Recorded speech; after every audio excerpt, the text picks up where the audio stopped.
আব্বা, তুমি হুট করে আমাকে না জানিয়ে বিয়ে ঠিক করলে কেন?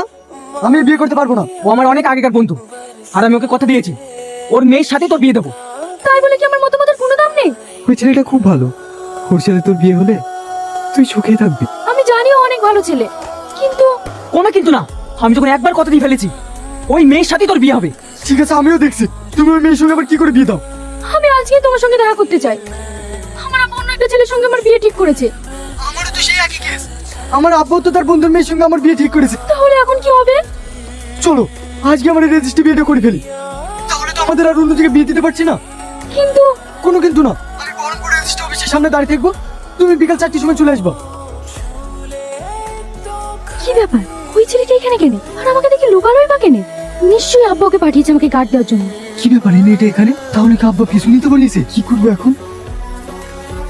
হ্যালো, তুমি কোথায়? আমি তো রেজিস্ট্রি অফিসের একটু সাইডে আছি। খবর দিয়ে তুমি রেজিস্ট্রি অফিসের সামনে আসবা। মনে হয় আব্বাই পাঠিয়েছে। আমার আব্বু একজনকে পাঠিয়েছে। তাহলে কোনো উপায়? তুমি বাড়ি চলে যাও, আমি তোমাদের বাড়ি আসছি। তোমার আব্বাকে ভালোভাবে বোঝাবো, যদি না শুনে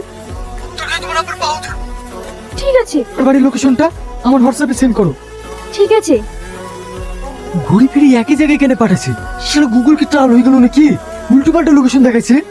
কি ব্যাপার, আপনি বাইরে দাঁড়িয়ে আছেন কেন? আপনার বাবা মাও তো এসেছে, ভিতরে আসুন।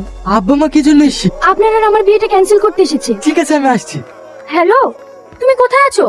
আমি তোমার জন্য কখন থেকে বাইরে অপেক্ষা করছি, তাড়াতাড়ি এসো। আমি তোর পিছনে। রিয়াজ, তুই না? ও শিট, এত কাছে দেখো আমি তোমাকে চিনতে পারিনি।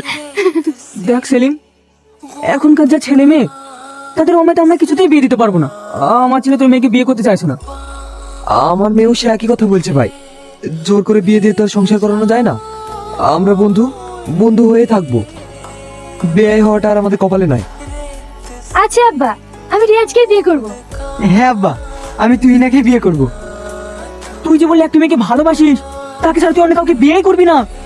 আরে আব্বা, আমি ফোনে যে মেয়েটার সঙ্গে প্রেম করতাম এই তো সে মেয়ে। এসব তুই কি বলছিস? তোর কত সময় তোমার মাথা ব্যথা ঘুরে যাচ্ছে। থাক, তোমাকে আর মাথা গোলাতে হবে না। আজকাল ফোনের যুগ, কখন কি যে করবে ও তোমার মাথায় নেবে না। আর তাছাড়া ছেলে মেয়ে যখন রাজি হয়ে গেছে, কালকে ওদের বিয়ে দিয়ে দেবো। ব্যান ঠিকই কথা বলেছে ভাই। তাহলে সেলিম, সত্যিকার তুই আমার বিয়ে হয়ে গেলি?